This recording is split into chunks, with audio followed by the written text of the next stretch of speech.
In diesem Video möchte ich euch den X-Tool S1 vorstellen. Er präsentiert sich in einem geschlossenen Gehäuse mit sämtlichen Vorzügen, die die Weiterentwicklung von Diodenlesern derzeit auf den Markt hat. Und dazu in einem unglaublich eleganten Design. Hallo liebe Leserfreunde, X-Tool hatte für mich schon immer ein wenig Vorsprung, so wie auch hier mit dem S1. Herausgebracht wurde der S1 von X-Tool schon Mitte 2023 von MakeBlock. Sein Preis ist etwas höher angesetzt, aber ist dies auch so? Die Grundversion fängt inzwischen bei 1.699 € an, was eigentlich schon im Vergleich zu seinen Mitbewerbern anderer namhafter Marken steht. Nur, dass hier schon gleich das Gehäuse mit Sicherheitssystem, Entlüftung und einem neuen intelligenten Positionierungssystem dabei ist.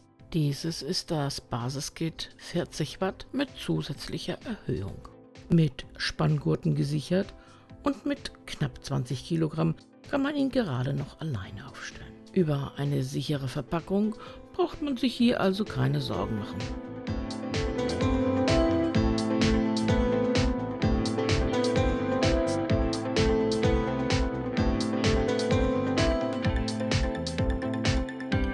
Folie abziehen und es geht an den Innenraum.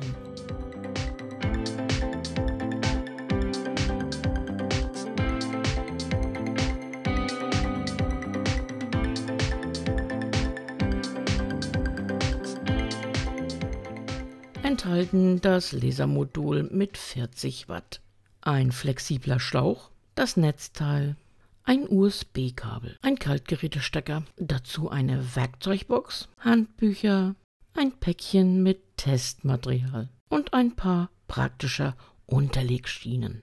Wer schon einen Rotary RA2 Pro hat, benötigt für den Anschluss das kleine Kabel rechts unten, da sich der Anschluss zum D1 verändert hat. Es gibt ein Heft mit Material und Projekten, die man sich übrigens auch mit kompletter Anleitung herunterladen kann. Und einer sehr guten Anleitung in mehreren Sprachen. Zur Wartung gibt es wieder eine Tube Peng Sheng, ein Schmierfett, mit dem man die Laufschienen des Lasers ab und an mal pflegen sollte. Des Weiteren gibt es eine kleine Toolbox, die Werkzeugkiste. Hierin befinden sich neben Werkzeug, Schrauben und Ersatzlinsen 2 USB-Sticks, die als Schlüssel des Lasers dienen. Außerdem ein super zusammengestellter Karton mit Testmaterial. Von Schiefer über Edelstahl, Holz und Glas ist alles dabei.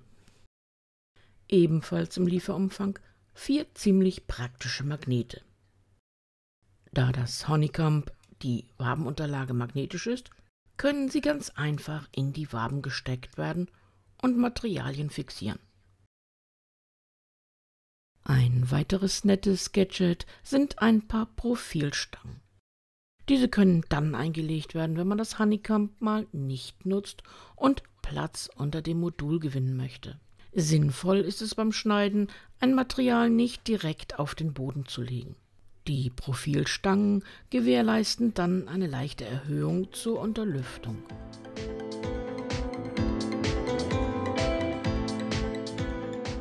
Die Montage.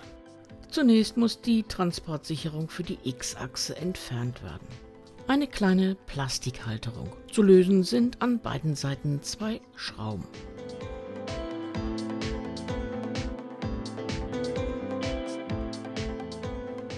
Der Schlitten fixiert mit einer Folie und 2 Stripes.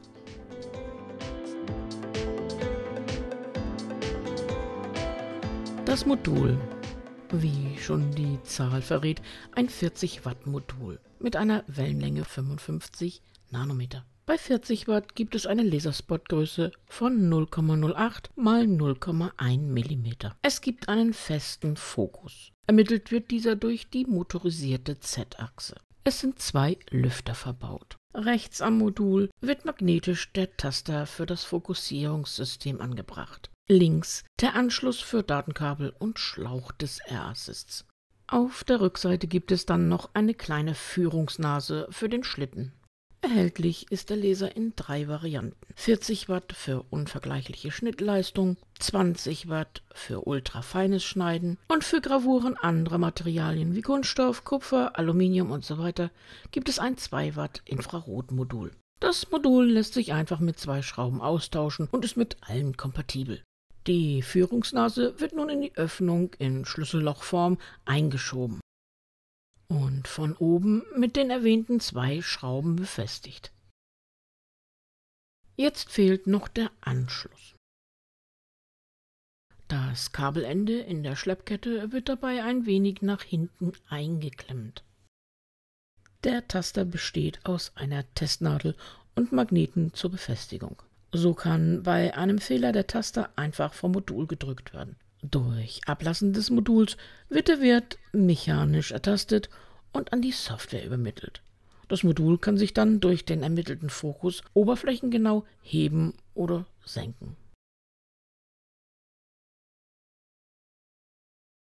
Das Honeycomb ist bereits ab dem Basiskit enthalten. Wenn keine Risers, also keine Erhöhung angebracht wurde, wird das Wabenbrett direkt in die Bodenwanne gelegt. Hier hätte ich mir zur Schonung vielleicht noch ein Blech als Unterlage gewünscht. Die Arbeitsfläche mit 498 x 319 mm. Etwas schmaler, dafür länger als die üblichen Gravurgrößen. Mit der Förderrichtung soll er zudem auch noch auf 470 x 3000 mm erweiterbar sein. Bis jetzt war dies aber in Deutschland nicht erhältlich. Zur Positionierung ist im Lasermodul ein eingebauter Kreuzlinienlaser. Mit Hilfe des Fadenkreuz kann die Startposition eingestellt werden. Der S1 geht aber noch weiter. Es sind sogenannte Loopmotoren verbaut. Das bedeutet, selbst wenn man den Laser per Hand verschiebt, erkennt er seine Position. Zudem zeigt er diese Position in der Software als rotes kleines Kreuz an. Beim Start macht der Laser dafür nur kurz ein Homing. Danach kann man das Lasermodul verschieben, wie man möchte.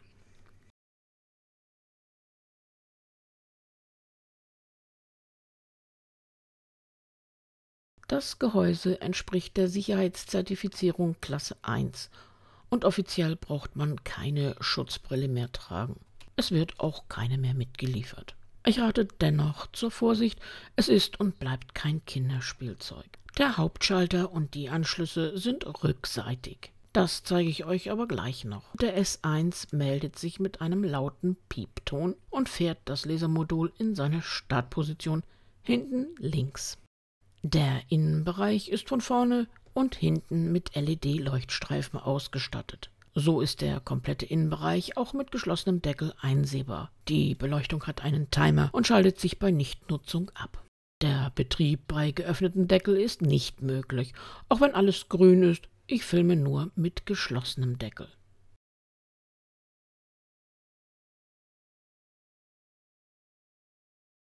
Sicherheit. Seitlich vor der Beleuchtung sind auf jeder Seite 2 Flammensensoren verbaut. Ein weiterer Sensor befindet sich direkt unter dem Lasermodul. Wird eine Flamme erkannt, schaltet er den Laser ab. Wer möchte, kann als erweiterten Schutz ein komplettes Feuerschutzset kaufen, bei dem CO2 ein mögliches Feuer erstickt. Es gibt einen Notstopp und wie erwähnt hat das Gehäuse einen augenfreundlichen Sichtschutz. Bei geöffnetem Deckel stoppt der Laser. Xtool S1 Smart Air Assist.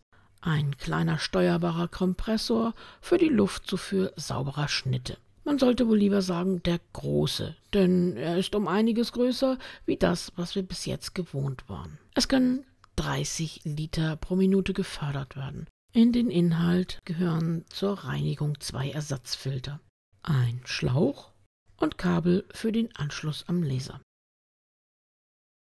Auf der Unterseite Gummifüße und die Wartungsklappe. Der Drehknopf lässt eine manuelle Schaltung sowie eine automatisch softwaregesteuerte Einstellung zu. Und auf der Rückseite die Anschlüsse Schlauch und Verbindung. Ein weiterer Anschluss genehmigt es einem dazu, den Kompressor auch ohne Laser zu nutzen.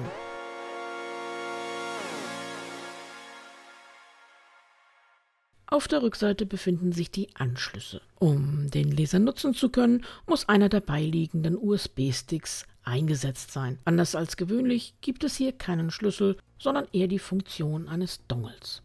Hier findet man neben einem Kippschalter für An-Aus den Anschluss USB für eine Verbindung mit einem Computer sowie den Anschluss Strom. Rechts daneben befindet sich zur Stromversorgung der Anschluss für den Air Assist und die Zufuhr für den Luftschlauch. An der Seite, ich würde sagen etwas zu weit hinten, ein roter Notausschalter. Und vorne der Hauptbutton mit einer ringförmigen RGB-Leuchte zur Statusbeschreibung. Beschrieben sind die Farbbezeichnungen im Handbuch, passend in vielen Sprachen.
Der Xtool S1 hat ein sehr gutes Abluftsystem. Im Lieferumfang ein Kunststoff-Flexrohr, ausziehbar auf knapp 130 mm.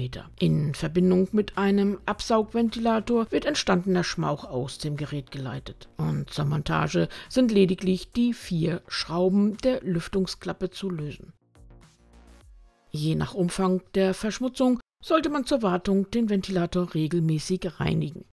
Jetzt das Rohr aufsetzen und mit den 4 gelösten Schrauben fixieren.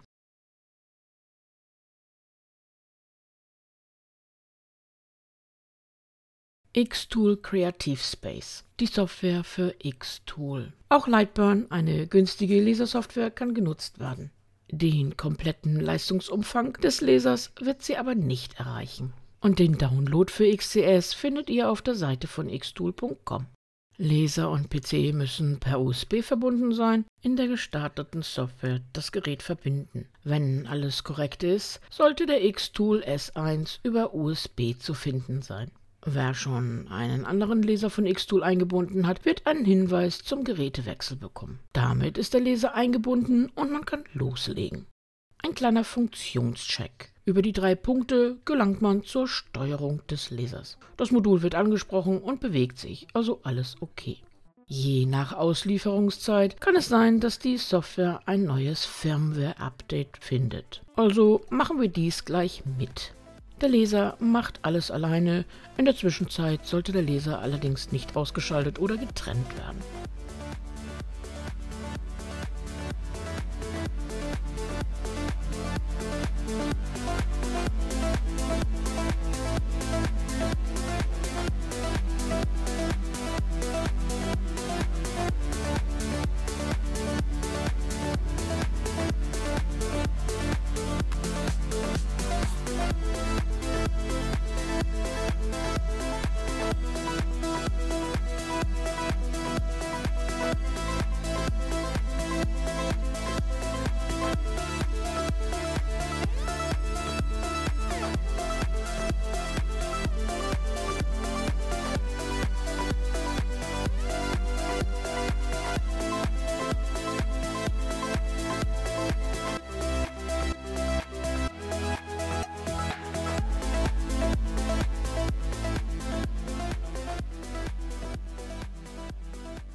Fokus einstellen. Der beste Abstand zwischen Material und Linse. Um den Fokus einzustellen, fährt der Taster seine Spitze auf das Material, tastet diesen Wert ab, führt das Modul auf eine Nullstellung, um die Spitze wieder einzufahren, und gibt den gemessenen Abstand an die Software weiter, wo er automatisch eingetragen wird. Positionieren Rechteck. Mit dem S1 lassen sich Materialien ganz einfach und sehr genau positionieren. Durch die Festlegung von Punkten auf dem Material kann die Grundform auf der Arbeitsfläche erstellt werden. Das System ist eigentlich selbsterklärend. Ich zeige euch dennoch die einzelnen Markierungen.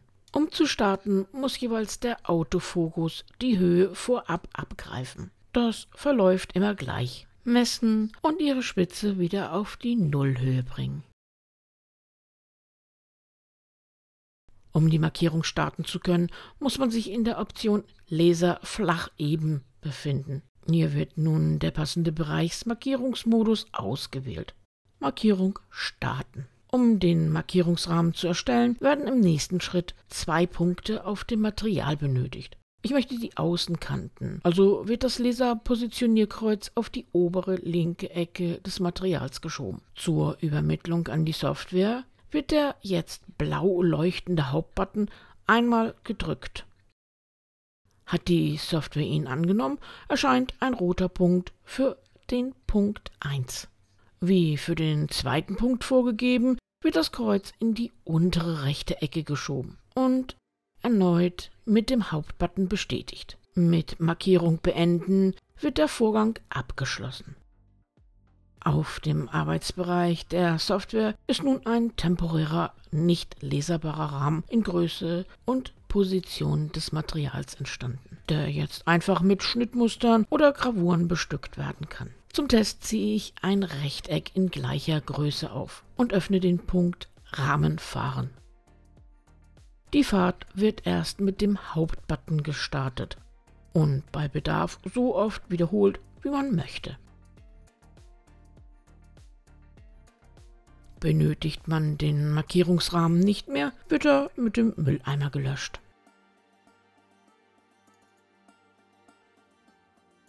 Positionieren Kreis. Zunächst also wird wieder der Autofokus gestartet. Markierung starten. Der Bereichsmarkierungsmodus Kreis. Zur Kreismarkierung werden 3 Punkte benötigt, immer folgend der grünen Pfeile im Beispiel. In Uhrzeiten angegeben wird das Laserkreuz zum ersten Punkt auf die Außenkante bei ca. 11 Uhr geschoben und mit dem Hauptbutton bestätigt. Punkt 2, Außenkante 14 Uhr. Bestätigen mit dem Hauptbutton. Der dritte Punkt bei ca. 17 Uhr. Und auch diesen bestätigen. Markierung beenden. Erledigt.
Mehrfach markieren.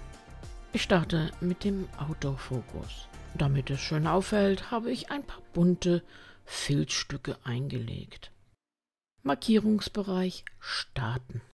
Der Bereichsmarkierungsmodus kann untereinander gemischt werden, auch wenn in meinem Beispiel nur Rechtecke benötigt werden. Jedes Material wird einzeln abgetastet, aber ohne den Bearbeitungsmodus zu verlassen.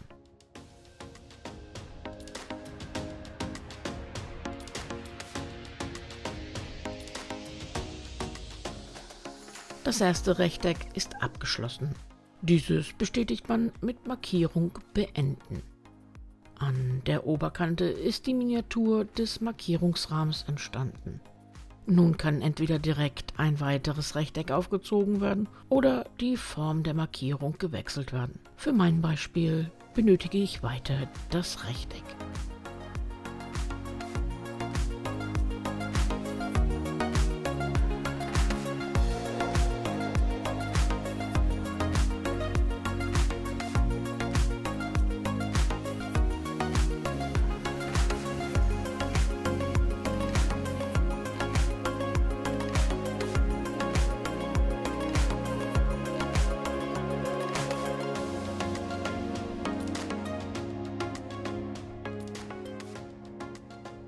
Sind alle Markierungen gemacht, kann der Modus mit Erledigt beendet werden. Im Arbeitsbereich von Creative Space können die 3 Rechtecke nun befüllt werden. Markierung Polygon. Schräge oder Materialien mit 3 oder mehr Endpunkten. Markierung Starten. Den Modus Polygon auswählen und Markierung starten. Die Punkte werden wieder im Uhrzeigersinn gesetzt. Was ist der Vorteil gegenüber dem Rechteck? Das Material kann einfach ohne eine Parallelausrichtung eingelegt werden. Im Gegensatz zum Rechteck muss das Polygon geschlossen werden. Die letzte Linie wird nicht berechnet. Das heißt, die erste Position muss noch einmal angefahren und bestätigt werden.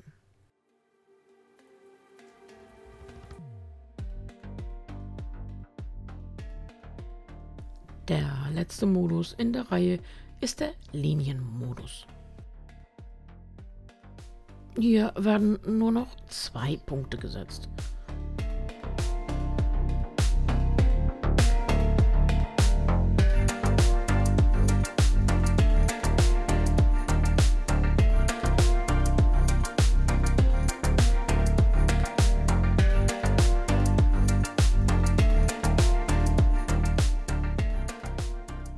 Ich denke, so können sehr genau Schriftzüge aufgetragen werden.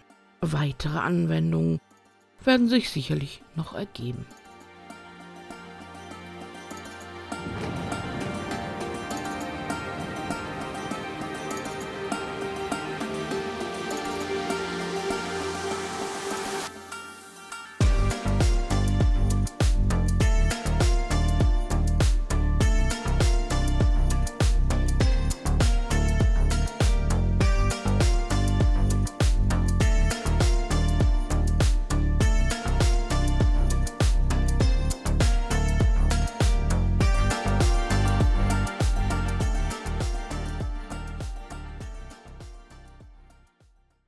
Gebogene Oberflächen. Ein weiteres Highlight vom S1 ist es, verschiedene Höhen abgreifen zu können, so dass das Modul seinen Fokus automatisch an die Höhenverhältnisse des Materials anpasst. In Creative Space wird dafür diesmal der Kurvenverlauf gewählt. Über den erschienenen Link für Ansicht erhält man eine komplette Anleitung mit Video und dem Hinweis, dass die Fläche eher gleichmäßig sein soll und die Höhensteigung nicht mehr wie 15 Grad haben sollte. Ich teste es anhand ihrer Anleitung an einem Teller. Um das Ergebnis zu verbessern, ist es gut, den Teller auf oder besser gesagt in einer Matte zu befestigen. Der Sinn, den Teller besser zu fixieren. Eine gleiche Höhe von Schaumgummi und Außenkante Teller würde das Ergebnis nach der 15-Grad-Regel noch genauer machen. Mit dem Punkt Kurvenmessung werden zunächst 2 Punkte abgefragt, die den Messraum begrenzen, ähnlich wie bei der Rechteckmarkierung. Das Modul wird dafür händisch oder mit den Pfeiltasten zum linken oberen Punkt gebracht. In der Software wird dieser Punkt dann markiert. Die Markierung startet eine automatische Höhenmessung. Daher wird dieser Wert nicht einfach nur über den Hauptbutton gemacht. Der zweite zu markierende Punkt ist rechts unten. Nachdem auch hier die Höhe gemessen wurde, geht es weiter zur Einstellung der Messdichte. In Reihen und Spalten unterteilt kann die Anzahl und Dichte der abzutastenden Höhen eingestellt werden. Und los geht's.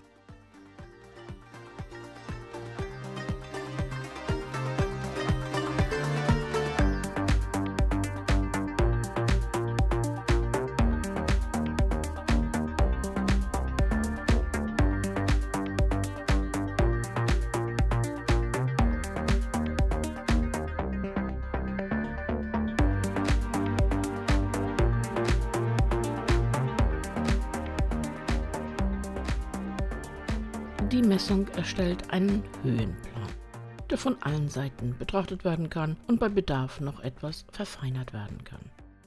Die Bearbeitung bleibt erhalten und kann noch nachträglich aufgerufen werden. Der abgetastete Bereich stellt sich als Rechteck dar. Ich hätte mir hier eine Kombination aus der Kreismarkierung und dem Abtasten gewünscht. Alternativ ist es natürlich möglich, dieses vorab zu machen und da dieser beim Wechseln in den Kurvenverlauf wieder verschwindet, ihn mit einem selbst aufgezogenen Kreis zu kennzeichnen. Ein kleiner Blick in die Software. In XCS gibt es eine kleine Datenbank mit Grundformen. Objekte können unterschieden werden in Linien, Flächen und Schnitte. Es gibt Einstellungen für Leistung, Geschwindigkeit und die Durchgänge. Leider arbeitet Xtool mit Millimeter pro Sekunde und lässt keine Kommazahlen zu. Der Umrechnungsfaktor ist daher etwas grob. Und mit der verringerten Brennweite kann der Abstand zwischen der Gravur verändert werden. Es gibt verschiedene vorgefertigte Materialeinstellungen, wobei ich immer empfehle, eigene Parametertests zu erstellen. Außerdem bietet die Software einen sehr schönen KI-Bereich, um eure eigenen Bilder zu erstellen. Man muss sich lediglich registrieren. Der Bereich ist kostenlos und es werden Credits geboten, die man einfach mit Beiträgen in den Gruppen wieder auffüllen kann. Ich finde, ein fairer Deal. Ich habe diesen Bereich schon ordentlich ausgenutzt und muss sagen, es macht Spaß. Meine Credits sind derzeit aufgebraucht. Die Alarmtöne abstellen kann man mit einem Klick auf das Zahnrad im Verbindungsbereich. Es öffnen sich die Einstellungen der grundlegenden Infos. Mir war der Piepton einfach zum Testen etwas zu intensiv. Der Air-Assist kann zur automatischen Steuerung eingestellt werden. Dafür öffnet man wieder die grundlegenden Infos. Es können Leistungsstufen eingestellt werden, in welchen der Kompressor schneiden oder gravieren soll. So braucht man sich um nichts mehr zu kümmern. Aber Achtung, diese Einstellungen sind nur vorhanden, wenn der Kompressor angeschlossen ist.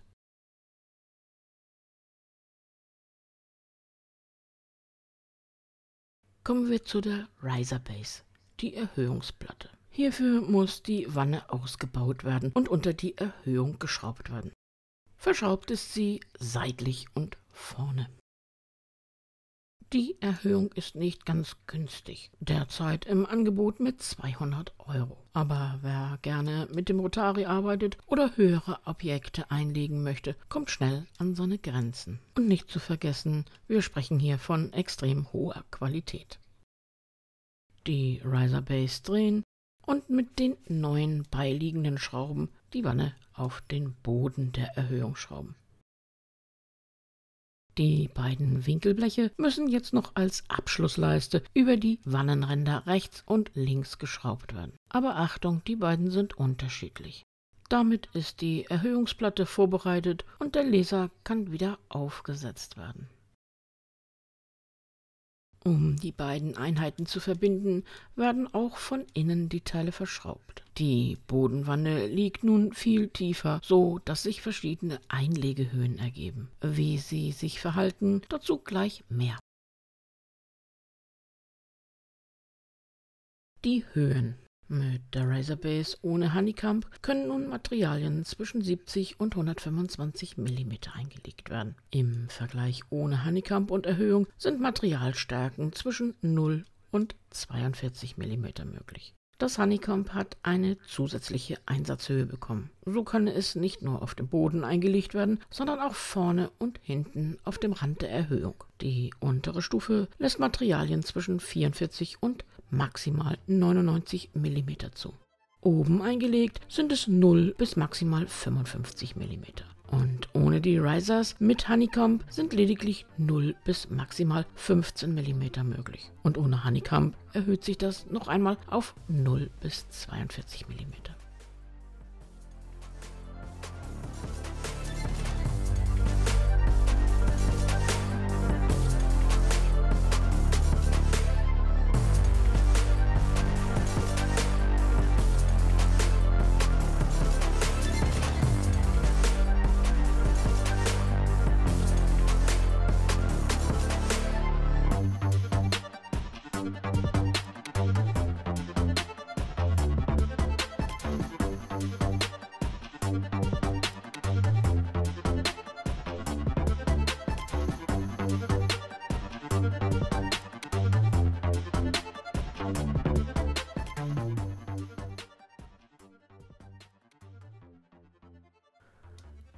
Der Rotary-Anschluss befindet sich auf der Innenseite rechts vorne, ziemlich weit oben, verdeckt mit einer kleinen Gummilasche.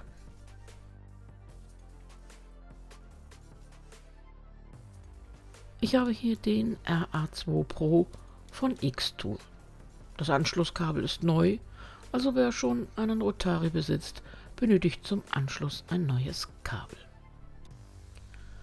Es muss lediglich das Kabel eingesteckt werden und darauf geachtet werden, dass der Rotary parallel steht mit Motor nach rechts.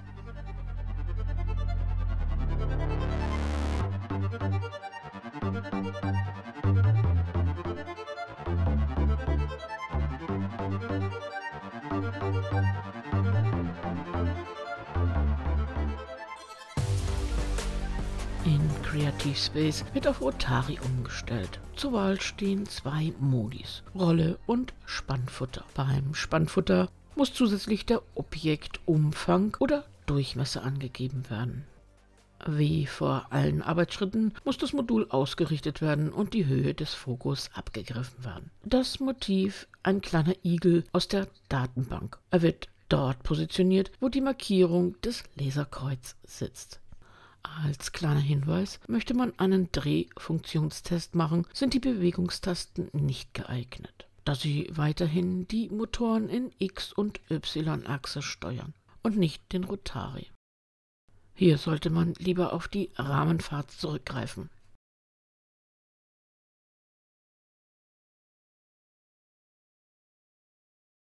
Mein Fazit zum Xtool S1. Zunächst aber geht mein dickes Danke an Xtool für diesen gigantischen Laser. Danke. Hier geht es um meine persönliche Meinung. Es gibt wie immer keine Absprachen. Der S1 hat alle meine Erwartungen erfüllt. Und auf die anfängliche Frage, ob er es wert ist, auf jeden Fall. Hier kommen alle Aspekte zusammen, die sich ein Laseranwender wünscht. Keine Fragen offen zur Positionierung, auch unterschiedliche Höhen sind für ihn kein nerviges Fokusproblem mehr. Xtool geht auf Sicherheit und hohen Standard an Qualität. Wer die Leistungspunkte und Ausstattung des S1 betrachtet, im Vergleich anderer Marken, wird meiner Meinung nach auch schnell dem Preis zustimmen. Wie heißt es immer so schön, würdest du den Laser empfehlen? Ja, auf jeden Fall. Und wer sich den Laser genauer anschauen möchte oder Lust hat, meinen Kanal zu unterstützen, darf mich gerne abonnieren. Ich freue mich darüber. Ich entschuldige mich wieder mal für meine Stimme, die immer noch sehr angeschlagen und langsam ist. Ich freue mich auf euch. Dicke Dragonküsschen.